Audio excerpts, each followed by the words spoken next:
தங்க நகைகளுக்கான ஜகாத் என்ன?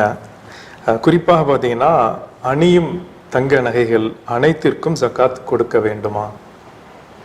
தங்க நகைகள் இப்ப தங்கத்தை பொறுத்தவரை ரெண்டு வகையா இருக்குது. ஒன்று தங்கம் கட்டி, இன்னும் ஒன்று இருக்கிறது அல் ஹுலி ஆபரணங்கள். தங்கத்தை பொறுத்தவரையில நாம் தங்கத்தை வியாபாரத்துக்கு பயன்படுத்துறோம், சேமிப்பாக பயன்படுத்துறோம், அது ஜகாத் கொடுத்தே ஆக வேண்டும். அது எல்லாருக்கும் தெரிஞ்ச விஷயம், அது கட்டாய கடமை, எல்லா அறிஞர்களுமே உடன்பட்டு சொல்லக்கூடிய ஒரு விஷயம். இது கட்டியான தங்கம். அதே மாதிரி ஆபரணங்களை கூட நம்ம சேமிப்புக்காக அல்லது வியாபார நோக்கத்துல வாங்கினா அதுக்கு என்ன செய்யணும்? ஜகாத் கொடுக்க வேண்டும். பெண்கள் அணிகின்ற ஆபரணங்கள்ல ரெண்டு வகையான கருத்துக்கள் இருக்கின்றன அறிஞர்களுக்கு மத்தியில.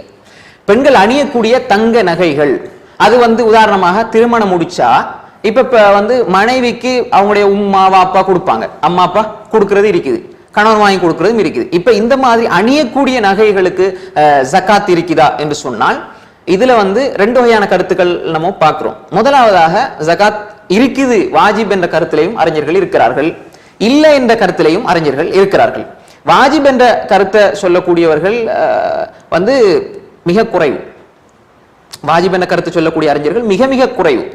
அபூ ஹனீஃபா ரஹ்மத்துல்லாஹி அலைஹி சொல்றாங்க. அது மாதிரி கூஃபா அறிஞர்கள் சொல்லுவாங்க. அது மாதிரி வாஜிப் இல்ல, பாவிக்கின்ற தங்க நகைகளுக்கு ஜகாத் இல்லை என்ற கருத்தை இமாம் மாலிக், இமாம் ஷாஃபிஈ, இமாம் அஹ்மத் போன்றவர்கள் இந்த கருத்தை சொல்றாங்க. அப்ப ஜும்ஹூர் எந்த கருத்தை சொல்றாங்க? பெரும்பான்மையானவங்க பாவிக்கின்ற தங்க நகைக்கு ஜகாத் இல்ல. ரைட். இப்ப ரெண்டு பேருடைய ஆதாரத்தின் அடிப்படையில் எது சரிங்கிறத நம்ம பார்ப்போம். இது ஏன்னா இது வளமையாக வரக்கூடிய எல்லாருமே அதிகமாக கேட்கக்கூடிய கேள்வி என்பதனால கொஞ்சம் ஆதாரத்தை பார்ப்போம். இப்ப இதுல வரக்கூடிய செய்தி பிரதானமாக ஆபரணங்களுக்கு ஜகாத் கடமை, தங்க ஆபரணங்களுக்கு ஜகாத் கடமை என்பதை சொல்லக்கூடியவர்கள் முன்வைக்கிற ஒரு ரிவாயத் அதாவது ரசூல் ஸல்லல்லாஹு அலைஹி வஸல்லம் ஒரு பெண் வராங்க. அந்த பெண்ணுடைய பிள்ளை இடத்துல ரெண்டு நல்ல கனமான காப்பு, தங்க காப்பு இருக்குது. அப்ப ரசூல் ஸல்லல்லாஹு அலைஹி வஸல்லம் கேட்கிறாங்க, இதுக்கு ஜகாத்தை கொடுத்துட்டீங்களா, இதுக்குரிய ஜகாத்தை கொடுத்துட்டீங்களாண்டு. அப்ப அவங்க இல்லைன்னு சொன்ன பொழுது, இதற்கு பாரமாக நரகத்துல உள்ள ஒரு வளையல்கள் உங்களுக்கு கிடைக்கிறது நீங்க ஆசைப்படுறீங்களான்னு கேட்கக்கூடிய செய்தியை நம்ம பார்க்கிறோம். அப்ப எனக்கு அந்த பெண் இது அல்லாஹ்வுக்கும் ரசூலுக்கும் உரியது, அதை கொடுத்துட்டே போறாங்க என்று வரக்கூடிய செய்தி. இதைத்தான் பிரதானமான ஆதாரமாக சொல்வார்கள். ஜகாத் தங்க நகைகளுக்கு வாஜிப் கடமை என்று சொல்லக்கூடியவர்கள் இதைத்தான் பிரதானமான ஆதாரமாக சொல்வார்கள். இந்த ஹதீஸ் அம்ர் இப்னு ஷுஐப் அன் அபீஹி அன் ஜத்தி ஒரு ரிவாயத், அம்ர் இப்னு ஷுஐப் அன் அபீஹி அன் ஜத்திஹி என்று வரக்கூடிய ரிவாயத். இந்த ரிவாயத்தை பொறுத்தவரையில் சரியான கருத்து முர்சல், ஹதீஸ் முர்சல். இமாம் நஸை ஏனைய அறிஞர்கள் இதை தர்ஜீஹ் பண்ணுகிறார்கள். அப்ப அந்த அடிப்படையில் இந்த ஹதீஸ் முர்சல் என்றால் பலவீனமான ஹதீஸ், சரிதானே? அதே மாதிரி வேறு அறிவிப்புகளை பார்த்தால் அஸ்மா பின்த் யஸீத், அப்துல்லாஹ் பின் மஸ்ஊத், அதே மாதிரி ஃபாத்திமா பின்த் கைஸ், உம்மு சலமா, ஆயிஷா போன்றவர்களுடைய அறிவிப்புகள் எல்லாம் வருது. இதுல எல்லாத்தையுமே பலவீனம் இருக்கிறது. உதாரணமாக எடுத்துக்கொண்டால் அஸ்மா பின்த் யஸீத் ரலியல்லாஹு அன்ஹு ரிவாயத்துல பஷார் இப்னு ஹௌஷப் வருகிறார். அதே மாதிரி இப்னு மஸ்ஊதுடைய அறிவிப்பு, அப்துல்லாஹ் பின் மஸ்ஊத் ரலியல்லாஹு அன்ஹு ரிவாயத்தும் பலவீனமானது. அதே மாதிரி ஃபாத்திமா பின்த் கைஸுடைய அறிவிப்பும் பலவீனமானது. அதே மாதிரி உம்மு சலமாவுடைய அறிவிப்பு பலவீனமானது. அதே மாதிரி ஆயிஷா ரலியல்லாஹு அன்ஹுடைய அறிவிப்பும் பலவீனமானது. எனவே இந்த செய்தி பலவீனமானது. பிரதானமாக ஆதாரமாக தங்க நகைகளுக்கு, பாவிக்கின்ற நகைகளுக்கு ஜகாத் கொடுக்க வேண்டும் என்ற கருத்தில் வரக்கூடிய அனைத்து செய்திகளும் பலவீனமானது. சஹீஹான ஒரு செய்தியையும் நாம் காட்ட முடியாது, ஒரு செய்தியையும் காட்ட முடியாது. அதே மாதிரி பைஹகில ஒரு செய்தி வருகிறது, ஜாபிர் பின் அப்துல்லாஹ் ரலியல்லாஹு அன்ஹு அறிவிப்பு, ஜகாத்துல் ஹுலி அதாவது ஆபரணங்களில் ஜகாத் இல்லை என்று வரக்கூடிய ஹதீஸ், அதிலேயும் ஜாபிர் பின் அப்துல்லாஹ் ரலியல்லாஹு அன்ஹு அறிவிப்பு அதுவும் பலவீனமானது. தெளிவாக வரக்கூடிய ஹதீஸ் அதுவும் பலவீனமானது, அதில் ஆஃபியா வரார், அதனால ஹதீஸ் பலவீனமான ஹதீஸ். அப்ப எனவே ரெண்டு பகுதியிலும் என்ன செய்திகள் இல்லை, ரெண்டு பக்கத்திலுமே பலவிதமான செய்திகள் தான் இருக்கிறது.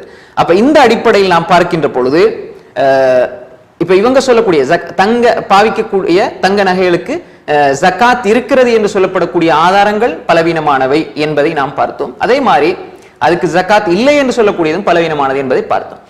இப்ப இந்த இடத்துல சஹாபாக்குடைய அமல், அதிகமான சஹாபாக்கள் அதே மாதிரி ஃபுகாஹாக்கள் எந்த கருத்தை ஆதரித்திருக்கிறார்கள் என்று சொன்னால், அஹ்மத் பின் ஹம்பல் ரஹிமத்துல்லாஹுடைய ஒரு தெளிவான சஹீஹான கருத்து, கிட்டத்தட்ட 5 சஹாபாக்கள், அப்துல்லாஹ் பின் உமர், அனஸ் பின் மாலிக், ஜாபிர் பின் அப்துல்லா, ஆயிஷா, அஸ்மா பின் அபீ பக்கர், ஆயிஷா ரலியல்லாஹு அன்ஹா, அஸ்மா பின், இந்த 5 பேருமே அதாவது பாவிக்கக்கூடிய தங்க நகைகள்ல ஜகாத் கிடையாது என்ற கருத்தை சொல்லியிருக்கிறார்கள்.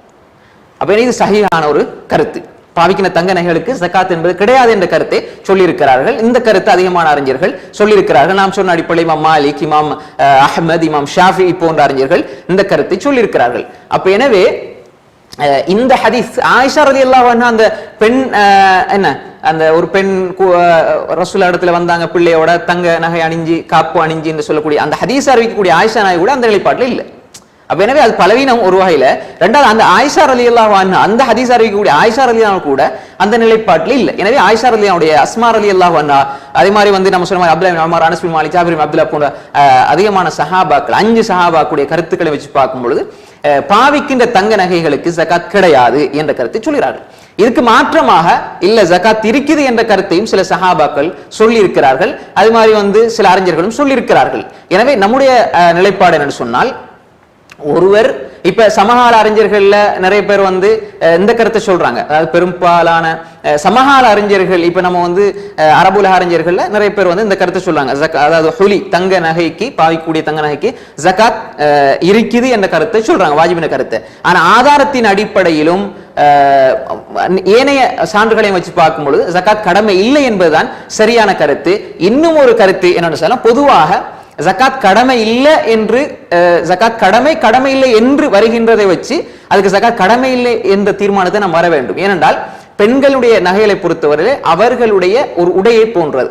எப்படி அவங்க ட்ரெஸ் போடுறாங்களோ பெண்களுக்கு என்று அல்லாஹு தாலா அலங்கார பொருளாக இதை வச்சிருக்கிறான். அப்ப எனவே அந்த அடிப்படையில் அறிஞர்கள் சொல்லுகின்ற பொழுது இது அவர்களுடைய உடையை போன்றது. எனவே அதுக்கு அவர்கள் வருடா வருடம் ஜகாத் கொடுக்க வேண்டிய அவசியம் கிடையாது என்பதை அறிஞர்கள் அழகாக சொல்வார்கள். இப்ப அந்த அடிப்படையில் தான் ஜகாத் அந்த பெண்கள் அவர்களாக அவருடைய நகைகளுக்கு ஜகாத் கொடுக்க வேண்டிய அவசியம் கிடையாது என்பதையும் இந்த சான்றுகளை வச்சு நாம் புரிந்து கொள்ள வேண்டும். இறுதியாக, ஒருவேளை ஜகாத் வாஜிப் கடமை என்ற கருத்தை ஒரு நல்ல அறிஞர் சொல்றாரு என்று சொல்லி யாராவது எடுத்து செயல்பட்டால் அதற்கு அது அவர்களுடைய நிலைப்பாடு, எடுக்கலாம்.